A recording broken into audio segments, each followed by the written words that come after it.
안녕하세요. 백두산 금융연구소의 백두산입니다. 4월 15일 목요일 아침 9시 8분입니다.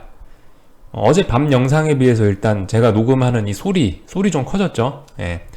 이게 집이 좀 넓은 데로 이사를 오다 보니까 마이크 세팅 똑같은 상태로 제가 분명히 더 크게 녹화했거든요. 어제 더 큰 목소리로 녹음을 했는데 그럼에도 불구하고 하여튼 소리가 굉장히 작게 들어갔더라고요. 그래서 아예 세팅을 좀 바꿨습니다. 하여튼 이제 그래서 더 이상 이 소리와 관련돼서 이 볼륨과 관련돼서 아마 불편함은 없으실 것 같고, 오히려 지금은 또 너무 소리 크게 녹화되는 게 아닌가 좀 그런 우려가 좀 되긴 하네요. 일단 하여튼 해결해 놨습니다. 그리고 이 미국 시장 일단 들어갈 건데, 미국 시장 보기 전에 이제 이런 이야기를 좀 하고 넘어가야 될 것 같아요. 뭐 제가 요즘에 뭐 시장을 보는 뭐 관점이 바뀌었냐 뭐 이런 질문을 좀 많이 받는데, 그건 아닙니다. 예를 들면은 뭐 제가 요즘에 그런 이야기들 하긴 했어요. 뭐 요즘 생각이 좀 많았는데 금리 인상을 시작하게 되면은 대세 상승으로 전환될 수 있다, 뭐라는 이야기를 했다든가, 아니면 어젯밤 영상 제목에다 하락 배팅의 근거가 없어졌다, 곧버스 배팅의 근거가 없어졌다라고 이야기를 했는데, 그런 것들 때문에 너 생각이 바뀌었니? 라고 물어보시는 분들이 계시는데, 그거는 아니에요. 말씀드렸다시피 금리 인상이 시작되면 대세 상승이 나타날 수도 있다. 근데 지금 금리 인상 못할 거다라는 게 시장의 뷰고 저의 뷰예요. 금리 인상 못한다라는 게 뷰인 거고, 또 그리고 제가 어쨌든 결정적으로 드리고 싶은 이야기는 그거예요. 그러니까 결론적으로 주식시장이 비싸요. 주식이 비싸. 주식이 지금 쌉니까? 물론 뭐 싸다고 생각하실 수도 있는데, 관점에 따라서, 뷰에 따라서 그럴 수도 있긴 있는데, 저는 일단 굉장히 비싸다라고 보는 사람이에요. 기술적이 됐든, 뭐 기본적인 뭐 실적을 보나, 뭐 하여튼 어떤 관점에서 보나 지금 현재 주식시장은 아무튼 싸지는 않아요. 그리고 이 굉장히 10년, 20년 만에 한 번 있는 정도로 비싼 정도 수준까지 올라와 있는 상황입니다. 지금의 문제는 이제 다만 그건 거죠. 여전히 비싸긴 비싼데 그럼에도 불구하고 더 비싸지려고 하고 있다라는 게 이제 지금 현재 상황인 거죠. 어쨌든 제가 보는 큰 시장의 틀은 바뀌지가 않습니다. 다만 이제 어젯밤에 이제 뭐 곧버스 베팅의 근거가 사라졌다 이런 표현을 쓴 거는 당연한 거 아닙니까? 사실 2040원이라는 기준을 제가 최소한 여기는 지켜야 된다라고 말씀드렸던 게 2040원인데, 그거 붕괴됐으니까 기술적으로는 어떤 근거가 없어진 거잖아요. 그리고 혹시나 싶어서 보고 있었죠. 2040원은 붕괴시켰지만 2000원짜리에서 한 일주일 정도 개기고 있으니까, 2000원에서 안 죽고 개기고 있으니까 혹시나 이 친구가 2000원을 또 지지하면서 반등할 수도 있으려나 해서 일단 얘기를 안 하고 있었죠.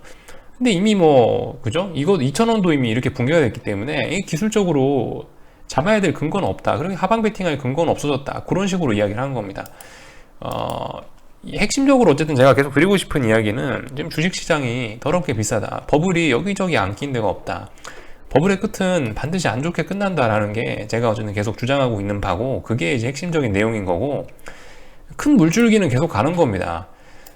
큰 물줄기는 계속 이쪽으로 가고 있는 건데, 다만 이제 단기적인 입장에서 봤을 때, 요만한 아주 이 마이크로한 입장에서 봤을 때 어떻게 되겠어요? 당장 원화가 강세가 나오고 당장 주식시장이 뭐 430이라는 라인도 돌파했잖아요, 어제 선물이. 그러니까 얘네가 일단 단기적으로 이쪽으로 가겠다. 물론 이제 장기적인 방향은 이쪽이지만 단기적으로 환율과 주식시장이 방향을 좀 틀었기 때문에, 그러니까 이제 이쪽으로 더 갈 수 있다라고 이야기하는 겁니다. 결론적으로 일로 갈 건데, 일시적으로 이런 미세한 부분들이, 시장의 미세한 부분들이 이쪽으로 가고 있다. 그럼 이쪽으로 간다고 하고 일단 이야기는 해야 되지 않겠습니까? 그죠? 그런 차원에서 한 얘기예요. 지금 아무튼 보셔야 될 것들은, 주식시장이 뭐 너무나 비싸다. 뭐 대표적으로 뭐가 있을까요? 뭐 지금 사실 주식시장뿐만이 아니고 다 그런 건데, 뭐 예를 들면 뭐 대표적으로 비트코인 같은 거, 그런 것들 보시면 좀 이해가 되지 않으시겠습니까? 뭐 비트코인 같은 거, 이런 거, 이런 차트 어디서들 좀 많이 보시지 않으셨어요? 이런 거 물론 지금은 올라가고 있지만, 지금은 우상향이지만, 얘가 이제 어디선가 탁 방향이 꺾여갖고 조금만 내려오기 시작하면 얘는 다시 제자리까지 돌아와야 된다고요. 다시 여기 와야 된다고요. 다시 여기. 뭐 이런 거 많죠. 예를 들면 테슬라도 그렇고, 뭐 나스닥도, 물론 나스닥은 이렇지는 않지만 나스닥 같은 경우도 그렇고, 대부분 이런 모습들이 다 나오고 있는데, 이게 이제 그 결과적으로 이런 거의 끝은 다 안 좋게 끝나기 때문에, 제일 중요한 건 어쨌든 비싸다라는 게 지금 제가 드리고 싶은 이야기인 거고, 그렇지만 비싸지만 단기적으로 지금 좀 더 올라가려고 한다라고 하는 게 이제 제가 어쨌든 시장을 보는 입장인 겁니다. 이 정도로 좀 짧게 말씀을 드리면 될 것 같고, 아무튼 일단 어제 미국 주식시장은 전고점을 어제 돌파한 피로감에 의해서 일단 하루 정도 내려왔습니다. 어젯밤 같은 경우는 하여튼 신기한 게 또 금리는 또 상승을 했거든요. 금리 좀 상승하고 이러니까 또 다시 나스닥이 좀 S&P보다 강하게 빠지고 있는데, 하여튼 여전히 뭐 금리라든가 이런 것들이 시장의 중요한 핵심 키워드이긴 한 것 같습니다. 하여튼 그래서 어제 내용을 보시면은 이제 FANG 친구들은 새빨갛고 나머지 친구들이 좀 올랐죠. 어젯밤 같은 경우는 보시면 중소형주들이 강했어요. 한국이나 미국이나 좀 비슷한 그런 흐름들이 좀 나타나고 있는 것 같다라는 거. 예를 들면 뭐 코스닥 시장이 요즘에 코스피보다 강하잖아요. 코스닥이 중소형주 시장이죠. 코스닥 시장 중에서도 코스닥 150 말고 코스닥 중소형주, 코스닥 시장 중에서도 코스닥 150은 대형주일 거고 코스닥 중소형주들이 또 있을 거 아니에요. 코스닥 중소형주 지수들은 코스닥 150보다 훨씬 강하고 이런 모습들이 나오고 있습니다. 어쨌든 전 세계적으로 어떤 중소형주 랠리 이런 것들이 좀 대세인가 봐요. 그래서 보시면 어젯밤 하락 마감했지만, 지수가 1%대 하락 마감했지만 나스닥이, 그렇지만 상승 종목 수가 더 많고 하락 종목 수가 더 적다. 상승 종목 수 4,370개, 하락 종목 수 3,390개 정도 해서 이렇게 마감이 됐다라는 겁니다. 좀 자세한 내용을 좀 살펴보면요. 일단 뭐 S&P 같은 경우는 계속 신고가고 이러기 때문에, 이건 어쨌든 월봉이니까. 아무튼 계속 신고가를 쓰고 있기 때문에, 뭐 아직까지 뭐 특별히 제가 드릴 말씀은 없지만은, 그래도 나는 뭐 변곡을 잡고 싶다 이러신 분들은 최소 이 정도 라인을 기준으로, 하방을 보시는 분들, 지금 어쨌든 음봉이 떨어졌으니까 이걸 기준으로 나는 숏으로 단타를 쳐보겠다. S&P 숏으로 단타를 쳐보겠다라고 하시는 분들은 최소한 이 라인을 넘으면 안 됩니다. 그죠? 이 라인이 기준이 될 수는 있을 거예요.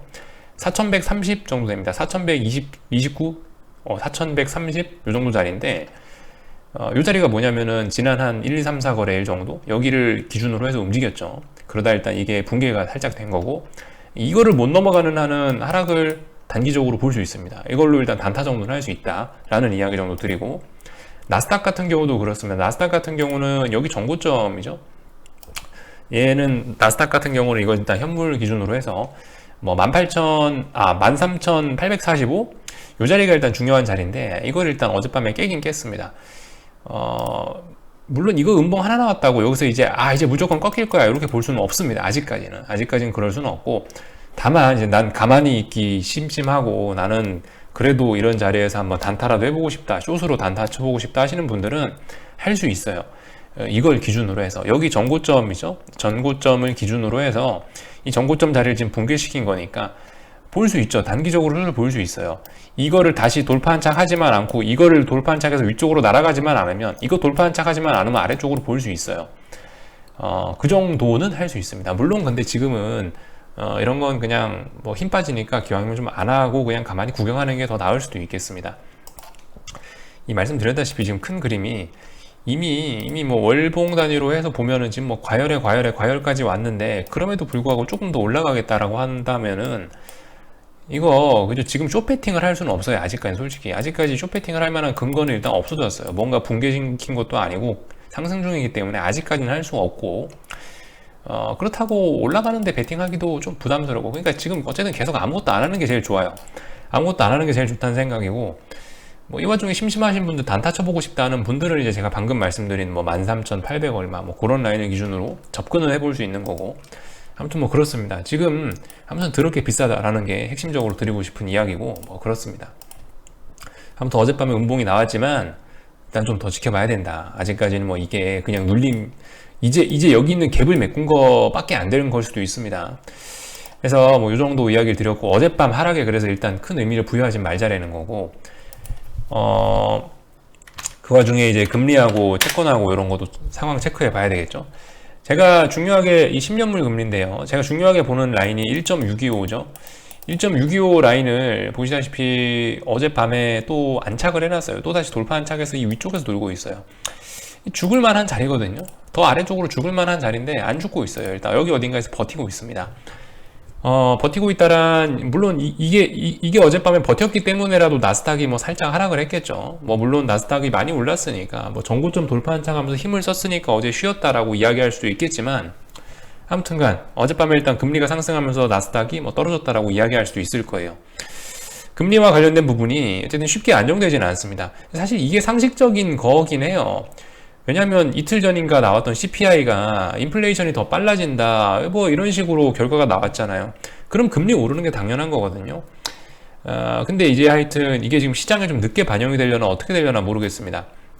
하여튼 어젯밤 같은 경우 금리는 죽어야 될 자리에서 죽지 않고 일단 양봉 달면서 살아는 났다. 그러나 아직 완전 살은 건 아니고 살아나려고 시도는 하고 있다 정도. 이 보시면은 여기 나오는 이 장대음봉의 이 절반 자리도 아직 돌파 한차가지 못했잖아요. 그죠? 장대음봉의 절반 자리도 아직 돌파 한차가지 못한 상황이기 때문에 그냥 죽지 않고 여기서 개기고 있는 걸 수도 있습니다. 마치 이런 식으로 여기서 한 이거래일 살아나려고 하다가 죽었잖아요. 이날 이런 것처럼 또 이런 걸 수도 있어요. 최소 이 라인을 돌파 한창 확실하게 해주면은 다시 죽을 일은 없을 것 같다는 생각 정도 해볼 수 있을 것 같은데 하여튼 신기하게도 일단 잘 죽지는 않고 있습니다. 이런 모습을 나오고 있다. 달러 같은 경우는 달러 인덱스는 어젯밤에도 하락 마감했죠. 뭐 이런 점들 아직도 위험 선호는 계속되고 있는 거예요. 어젯밤에 뭐 미국 중소형주가 좀 올랐던 것처럼 이런 것들 보면은 아무튼 뭐 그런 것들은 계속되고 있다라는 거 말씀드리고 아무튼 뭐 비트코인 한 번씩 비트코인 중요하다라고 말씀드리는데 비트코인 잘 보긴 잘 봐야 됩니다. 지금 시장의 대장이 아무튼 인정하고 싶든 인정하고 싶지 않든 간에 비트코인이 아무튼 대장이긴 대장이에요. 참 웃기는 게 주식도 아닌 것이 그게 어떻게 금융시장에 지금 대장이 돼서 시장을 이끌고 가고 있는 건데 한편으로 이렇게 볼 수도 있는 거예요. 그러니까 비트코인이 강하잖아요. 그 비트코인을 채굴하기 위해서 반도체가 사용이 되지 않습니까? 그러니까 그 반도체, 전기전자 이런 업종이 강하고 뭐 하여튼 그러다 보니까 어떻게 돼요? 반도체 만드는 게 주로 신흥국이잖아요. 한국, 대만.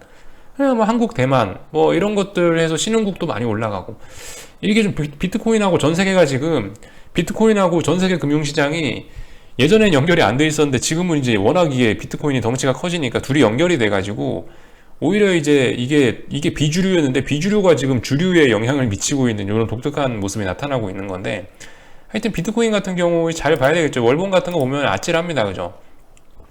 어쨌든 다시 제자리로 돌아오긴 돌아올 건데 다만 이제 지금은 아니라는 거. 이런 거 무너지면 정말 무섭게 무너질 수 있다는 거 아무튼 생각을 해봐야 되겠습니다. 당연히 뭐 볼린저 밴드라든가 이런 거 다 뚫고 나가고 모든 사인은 과열로 나오고 있긴 한데 문제는 하여튼 아직까지 꺾인다는 사인은 안 보이기 때문에 일단은 더 위로 올라가고 있기 때문에 그죠? 그렇기 때문에 지금 뭐 이것저것 할 게 없습니다. 일단 뭐 가만히 지켜봐야 되겠죠. 이 정도 이야기를 드리고 어젯밤에 뭐 뉴스 나온 거 뭐 특별한 거는 없습니다. 뭐 보시면 기업 실적 호조에도 차익 실현 매물 등의 혼조 마감, 그죠? 별다른 뉴스 없었다는 겁니다. 차익 실현 매물 등의 혼조 마감 써 있고 뭐 금리가 좀 올랐으니까 하락했지 뭐 이렇게 볼 수도 있습니다. 근데 그거는 솔직히 좀 그건 뭐 좋은 설명은 아닌 것 같고요. 금리가 말씀드렸다시피 주식시장에 영향을 미치려면 뭐 정고점을 돌파하거나 이렇게 돼야 된다라고 말씀드렸죠. 미국 10년물 기준금리, 미국 10년물 기준으로 말씀드리는 겁니다. 10년물 기준으로 얘가 뭐 갑자기 급등을 하거나 아니면은 뭐 여기는 이 박스권 상단을 돌파한 척하거나 이러면 이제 시장에 영향을 좀 미칠 수 있을 텐데 아직 이 구간에서는 금리가 그다지 시장에 영향을 미치지는 않을 것 같다. 이런 말씀 드리고 있고 네, 뭐 특별한 뉴스 같은 건 없었고 제가 예전에 드렸던 말씀이죠. 그 금리와 관련된 생각을 이야기하면서 이런 이야기 드렸었습니다. 금리 인상은 긴축의 제일 끝판왕이라고. 금리 인상 전에 뭘 먼저 해야겠어요? 지금 양적 완화하고 있죠. 양적 완화하고 있는 거 긴축해야 될 거 아닙니까? 일단 양적 긴축 QT를 먼저 해야 될 거고 QT에 앞서서 또 뭐 이것저것 뭐 중소기업 지원 프로그램 뭐 이런 것도 다 끊어야 될 거 아닙니까?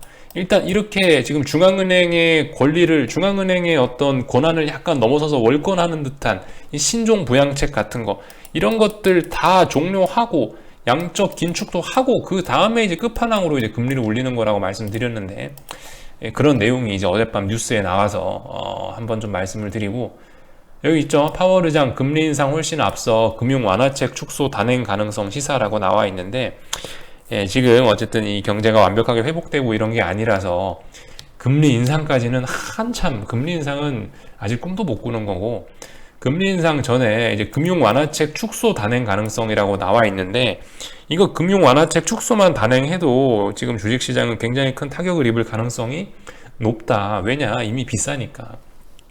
뭐 주식이 쌌으면은 이런 거 축소를 해도 주식시장은 별 타격을 안 받을 수도 있지만 지금 모두 아시다시피 돈의 힘으로 유동성 빨로 올라온 거 아니에요. 그러니까 금융 완화책 요것만 축소한다 하더라도 시장은 큰일 날 수 있다라는 생각을 어쨌든 하긴 해야 된다.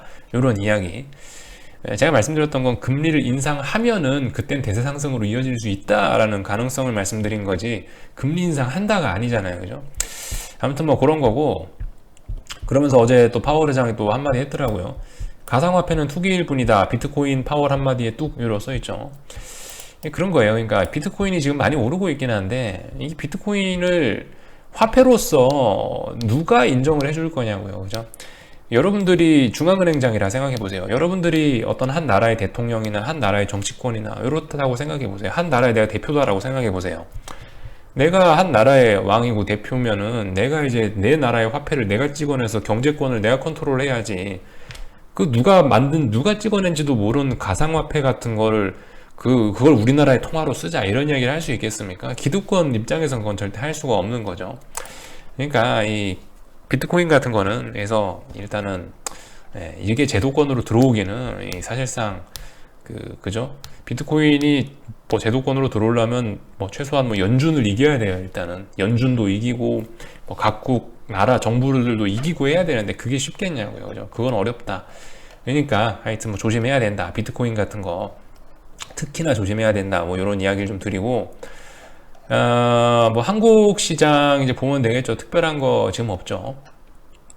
뉴스 특별한 거 없고, 원달러 환율하고 한국 시장 같은 거 좀 살펴보도록 하겠습니다. 원달러 환율 같은 걸 일단 먼저 보면은 사실 이제 어젯밤에 이제 그런 이야기도 좀 할까 했어요. 원달러 환율 같은 경우 이게 보시면 환율이 사실 하루에 10원 움직이는 게 정말 독특한 일이긴 하거든요. 잘 없어요. 물론 환율이 10원, 11원씩 움직일 수 있긴 한데 그런 일 잘 없다고요. 근데 이제 어제 11원 하락했어요. 어제 보면은 원달러 환율이 11원 하락을 했는데, 물론 이게 좀 약간 좀 슈팅성 경향도 좀 없지는 않습니다. 하루에 11원 움직였다라는 거는 하루에 지수가 2, 3% 상승하거나 2, 3% 폭락한 것과 비슷한 그런 느낌이거든요. 주식시장이. 그러니까 여기에 대한 반발이 분명히 나올 수도 있고, 이게 어쩌면은 매수의 찬스가 될 수도 있지만, 이게 어쩌면 원달러 상승에 베팅하는 매수의 찬스가 될 수도 있겠습니다만은, 일단은 중요한 라인은 붕괴시켰으니까, 그러니까 일단 이거는 방향성은 일단 이걸 다시 1116원 라인을 돌파한 척 하기 전까지는 아직까지는 일단 원화 강세의 흐름이 지속되고 있는 거, 이 아래쪽으로 가고 있는 이 흐름이 지속되고 있는 걸로 일단 봐야 된다라는 겁니다. 물론 심증은 있어요. 이거 너무 이거 한 번에 급하게 밀어붙여서 이 라인을 깼는데 다시 올라올 수도 있지 않을까라는 생각은 할 수 있지만, 아무튼 중요한 거는 1116원을 돌파한 척하기 전까지는 그런 얘기 하기가 어렵다는 겁니다.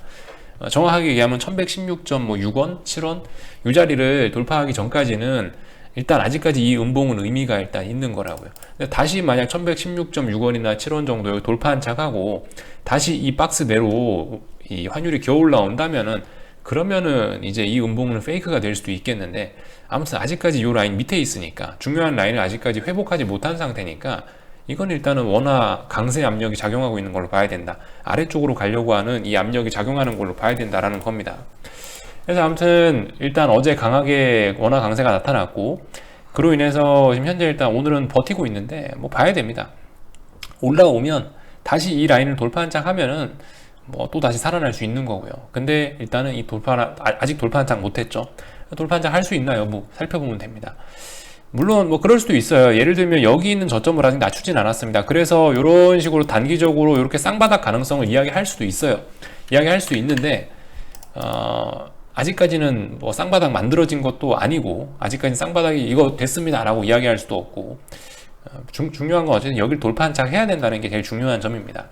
그래서 아무튼 일단 원화 강세 압력이 진행되고 있다라는 거, 아래쪽으로 가는 압력이 진행되고 있다라는 걸 일단 보시면 되겠고, 그러니까 주식시장은 위쪽으로 올라가려는 압력이 지금 작용하고 있는 거죠. 환율만 봐도 그런 상황이고, 한국 주식시장도 그래요. 위쪽으로 올라가려는 압력이 계속 작용하고 있는 겁니다. 최소 430을 지금 돌파한 척한 상태이기 때문에. 그리고 오늘 지금도 방금 전에 보시면 일단 430.05를 일단 터치하고 나서 지금 현재 살짝 반등 중인데, 물론 봐야겠지만은, 말씀드렸다시피 어제 430 돌파한 척했는데 중요한 라인 돌파한 척 한 거기 때문에 테스트 정도는 할 수 있다라는 이야기는 드린 것 같은데, 일단 오늘 테스트하고 있는 거예요. 여기서 이게 430이 붕괴가 되고 그 자리를 얼렁 다시 430 밑으로 내려오고 붕괴가 된다면은 이제 그렇게 되면 430을 기준으로 또 아래쪽으로 베팅을 해볼 수 있을지도 모르겠습니다만 붕괴된 거 아니잖아요, 그죠? 그러니까 아직 붕괴되기 전까지는 아직 그런 얘기 하면 안 될 것 같아서 어젯밤 그런 얘기 안 한 겁니다. 430 중요한 자리입니다. 그거 좀 확인하시면 될 것 같고요. 고버스 같은 경우는 말씀드렸다시피 여전히 강하게 하긴 강하게 해야 돼요. 때가 오면. 예를 들면 이 자리에서 다시 2040원 돌파한 차 가고 다시 2240원 자리 돌파한 차 가고 그러면은 강하게 할 수 있죠. 제가 강하게 할 수 있다는 자리는 이런 자리 이거 돌파한 차 가면은 강하게 할 수 있다 이런 이야기를 드린 겁니다. 그거 여전히 변하지 않았어요. 하여튼 지금 뭐 아슬아슬해 보이지만 뭐 그런 건 잘 모르겠고 하여튼간 어떻게 해서 2240원 여기 돌파한 차 가면은 강하게 할 수 있어요. 여전히 그건 똑같은데 단기적으로는 지금 보면 더 죽고 있다. 이 돌파한 차 하면은 이야기하자라는 겁니다. 그래서 일단 여기 정도까지 이야기를 드렸고요. 모릅니다. 아직까지는 다만 이제 우상향으로 계속 압력이 작용하고 있다는 거, 원화 강세 압력이 작용하고 있다는 거, 일단 이런 단기적인 흐름이 지속되고 있다는 건 일단 인정하고 가야 됩니다. 그래서 일단 여기 정도까지 이야기를 드렸고요. 네, 저녁에 뵙도록 하겠습니다. 궁금한 거는 리플 남겨주시고요. 여기서 마칠게요.